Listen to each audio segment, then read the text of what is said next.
In the headlines, former President Olusegun Obasanjo suggests ways of ending attack on critical infrastructure, says security challenges overwhelm Buhari government. Police gun down kidnappers in Kano, rescue victims. Former Gombe State Governor and presidential aspirant of the People's Democratic Party, PDP, Ibrahim Dankwambo visits states for the first time after 3 years. Taliban chief orders ban on poppy cultivation in Afghanistan. Hello and welcome to Trust TV News Update. I am Zainab Bala.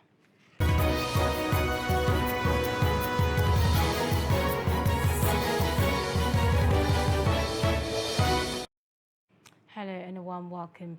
Former President Olusegun Obasanjo says security challenges have overwhelmed the regime of President Muhammadu Buhari.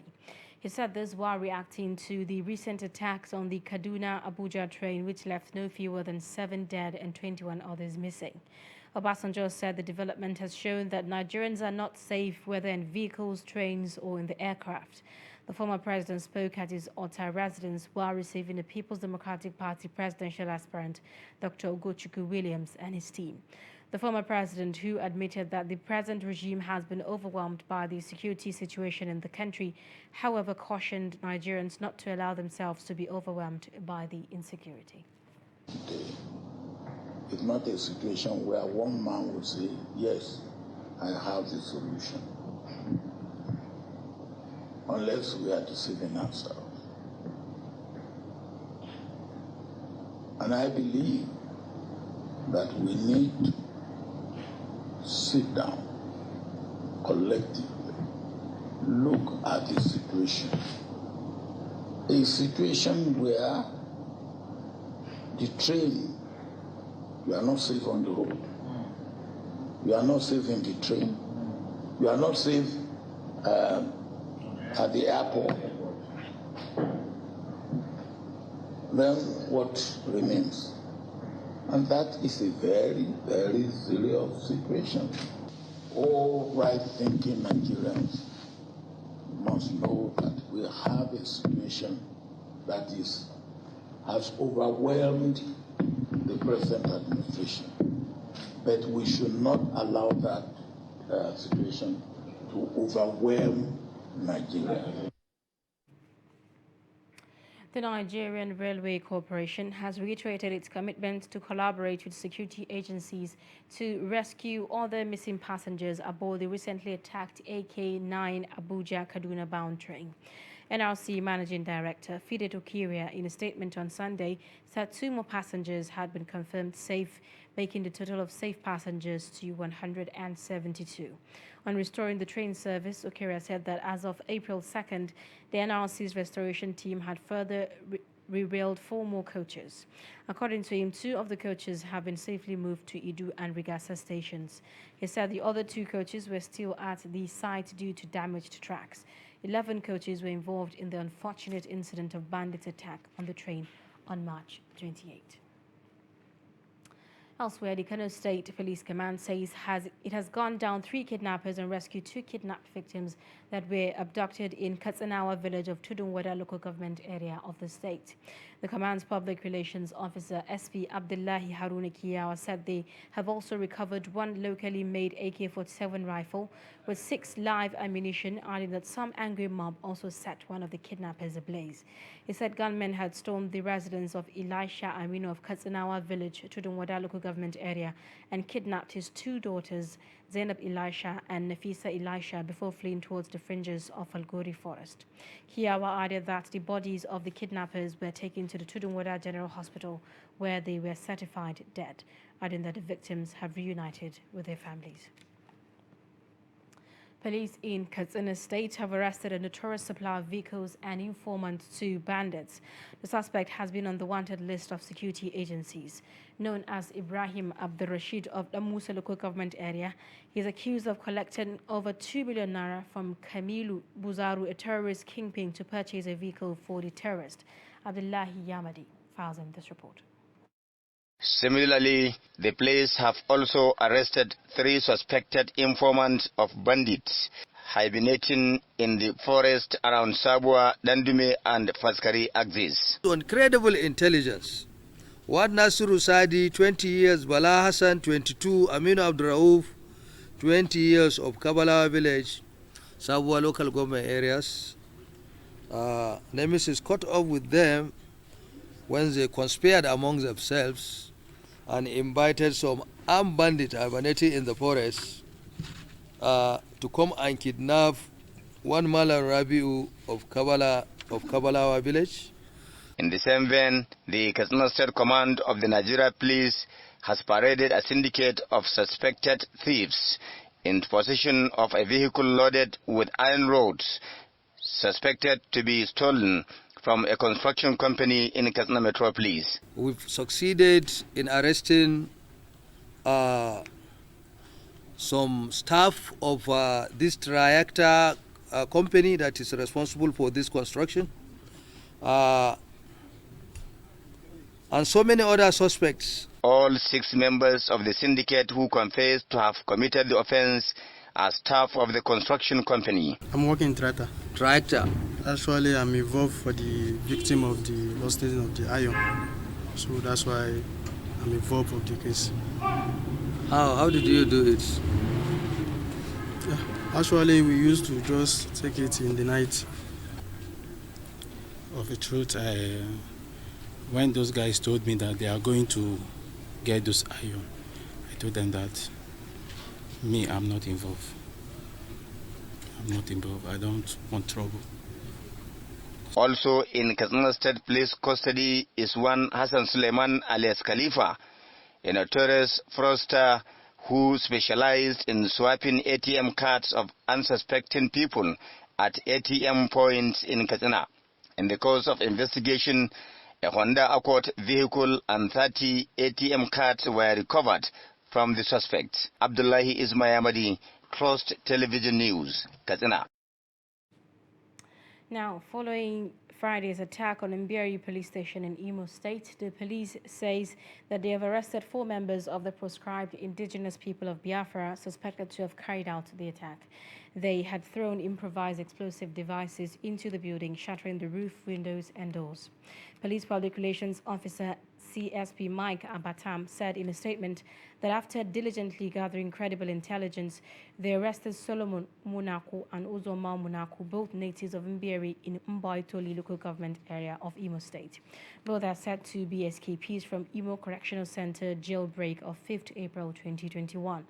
They also arrested Kelechi Onoma, a.k. Ikaba, and Kelvin Onoma, a.k. Alabalaba, both natives of Ata in Njaba local government area of Imo State, who led the failed attack on Mbieri police station. Anambra State Governor Professor Chukwuma Soludo has urged the people of the state to observe a one-day prayer session against the activities of the gunmen terrorizing the state and the southeast region. Speaking at a stakeholders' peace meeting with security chiefs, traditional rulers, and religious leaders in Oka, the governor said the prayer session would hold on Monday, April 4th, 2022, in churches and other religious worship centers across the state. Meanwhile, the indigenous people of Biafra has scrapped its Monday sit-at-home directive in the southeast region, saying the development is to embrace peaceful negotiations organized by the Anambra State government.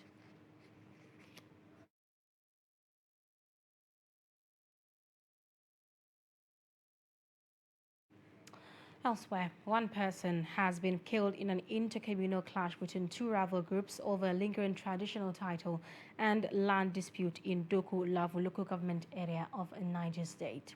Reports say there had been a lingering dispute over who should be the village head of Doku, which degenerated on Friday night, leading to a face-off between the 2 rival groups in that community.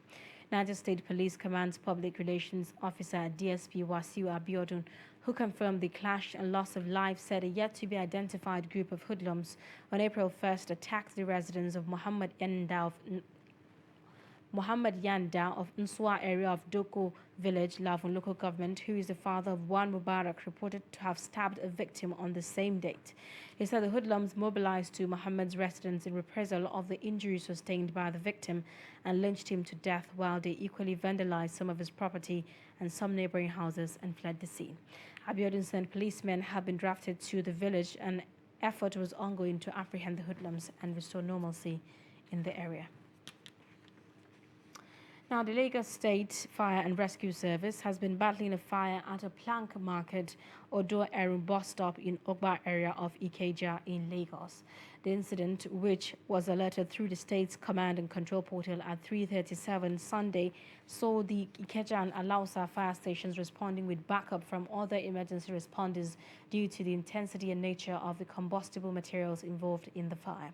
A statement from the Director, Lagos State Fire and Rescue Service, Margaret Adisheye, said firefighting operations were still ongoing without any reported injury or death as at press time.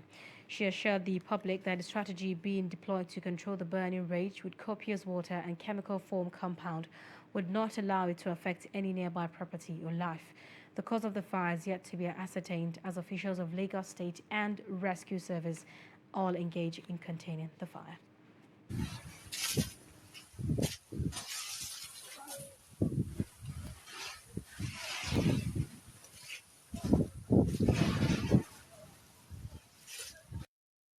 So coming from that part of the country, a truck on Saturday veered off the Ojuelegba Bridge in Surulere, Lagos, and trapped a car underneath. A Lagos State Traffic Management Agency, LASTMA, said via its Twitter handle that the flat-body truck veered onto the service lane of the road and trapped a Honda car. The incident, according to the agency, occurred at 8:36 p.m. As at press time, the agency had yet to say if there were any casualties, but a Twitter user said they found the car owner dead.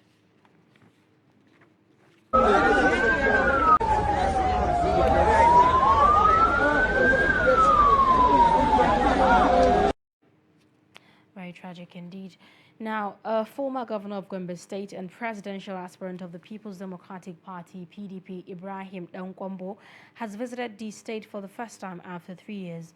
Dankwambo, who lost to the Gombe State North senatorial election in 2019, was welcomed by supporters at the PDP secretariat in Gombe. Ibrahim Ismail reports.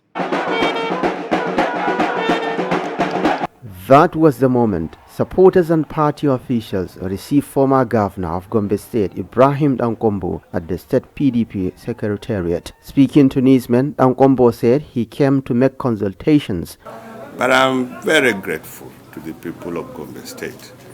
They have maintained peace, the same kind of hospitality that we used to know Gombe with, and I have seen the cheering faces when I was coming from the airport to my house. I congratulate them for maintaining that stability at this period and at this time that generally we know things are not easy. Things are very difficult. People are timid, people have been intimidated, people are afraid, but Gombe person is still hopeful. I'm not sure whether anybody told me I should come out for anything. I came out before. My aspiration was to become president in 1999. If they still want me to go and purchase form, I'll go and get form. You know, that is what we will consult, including you people. If you feel I can be president, I can go there, still selling the form until Friday. I want to assure you, I'm prepared, I'm ready to make sacrifice for you. Dankwambo's visit is coming at a time when the PDP, the main opposition party in Gombe State, is facing the ruling All Progressives Congress APC in the 2023 general elections. We have already shown our strength in the state.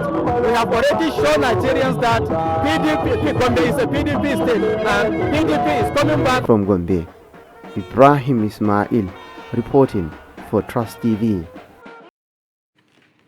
You're watching Trust TV News Update coming up. House suspension of Islamic cleric stirs controversy. Details of this story and more after the break. Do stay.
Welcome back. If you are just joining us, this is Trust TV News Update, our top stories.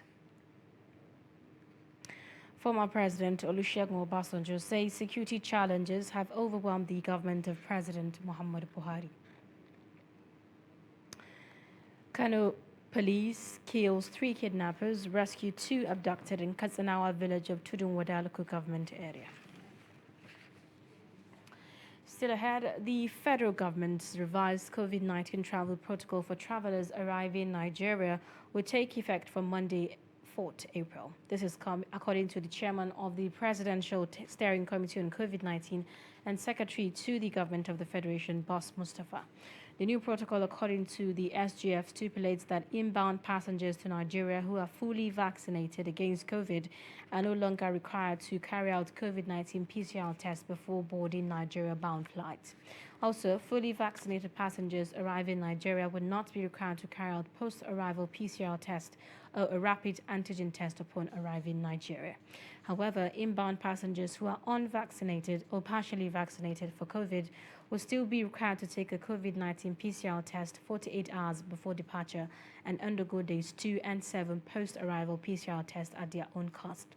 Meanwhile, all inbound passengers, regardless of vaccination status, are expected to register via the online Nigeria International Travel Portal on www.nitp.ncdc.gov.ng. And a very controversial story. The Mosque Committee of Apo Legislative Quarters, Abuja, has suspended its chief imam, Sheikh Nur Khalid, over a sermon he delivered on Friday. Sheikh Khalid, in the sermon, flagged the government over its failure to tame the escalating insecurity and killings in the country. In the sermon, the imam hinted at some measures that the electorate should devise if the authorities fail to protect their lives. In a statement, the chairman of the Mosque Committee, Senator Sa'idu Ansado, said the committee suspended the embattled imam over his sermon that it deemed to incite public outrage. The committee maintained that Sheikh Khalid's sermon negated the tenets of Islam. The committee has immediately appointed Malam Muhammad, who will deliver Ramadan tafsir, while Malam Abdullahi will be leading Friday prayers. But speaking on Sunday, the Sheikh said he was unperturbed, adding that he learned about the suspension in the media. He vowed to continue speaking the truth and challenging those who perceive his sermon as inciting to show evidence. Everything is not working well. People are dying. Our roads are not secure. Most of the parts of the country is not secure. And the government is always telling us what we don't understand, but they are doing their best. And we deserve more than that, their best. That's what I always say. Yes, you said you are doing your best, but we as citizens are saying that we deserve more than that, your best, because we want a secured Nigeria. And what you are now telling us that your concern is all about 2023 election. And what I'm advising the citizens to do is to send a message that yes, we are going to vote in 2023, but under condition that there must be security in Nigeria. Period to that, we are not going out to vote anything. If that's the only language you understand, we're going to speak it. General Overseer of the Redeemed Christian Church of God, Pastor Enoch Adebayo, has urged Nigerians to register and vote in the forthcoming 2023 elections. Adebayo, who stated this at a Thanksgiving service, said although he had nothing to do with partisan politics, he was, however, interested in citizens fulfilling their civic duties of registering and voting. While admitting that God hasn't spoken to him about the 2023 elections, the cleric noted that it was pertinent to clear the air on misconstrued instructions that had been passed on members of the church. His comments may not be unconnected to a recent report that the RCCG was set to create a Directorate of Politics and Governance in the church as part of efforts to properly position itself ahead of the election. National President of Nigerian Union of Local Government Employees, Olatunji Ambali, has advised Nigerians to vote out governors who are against local government autonomy in the country. Ambali gave the advice in Ibadan on the sidelines of the ongoing conference of Nigeria State House of Assembly Speakers. Ambali said with the 2023 general elections around the corner, the union is watching governors that are against local government autonomy to ensure that they are not supported during elections. That oppose local government autonomy, Nigerians should come out and vote them out of office because they are not qualified to lead Nigeria. We have realized that those governors who are making these side comments are doing their comments are self-serving and is all in the patriotic interest of their people. So we want to appeal to Governor Seyi Makinde to retrace his step. He's a young man and we saw him from the beginning as a progressive-minded governor. So we should not be pushed by our self-interest alone. We must show interest in Nigeria. Nigeria must be allowed to progress. Nigeria is sick presently. Despite that, in September, specifically 2021, the allocation released by FAC in October 2021, Oyo State earned over 5 billion. And if the wage bill of Rivers workers that are over 20,000 is less than 3 billion, and Oyo State earned over 5 billion, what happened to the balance? We're not even talking about those burden put on local government by various state governors that local government should fully fund primary education, which are supposed to be the statutory role of state government.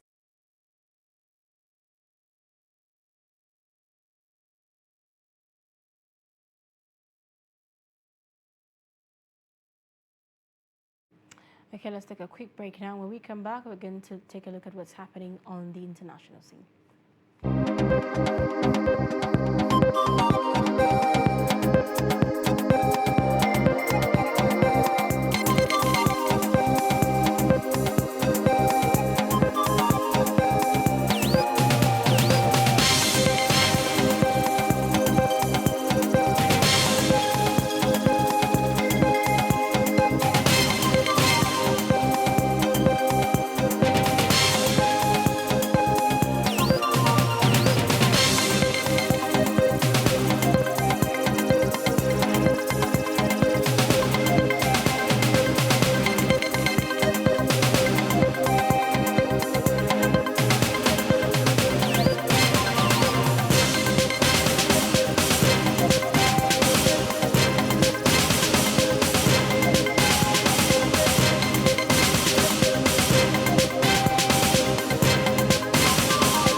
Welcome back. Now, Taliban Supreme Leader on Sunday ordered a ban on poppy cultivation in Afghanistan, warning that the headline Islamic government would crack down on farmers planting the crop.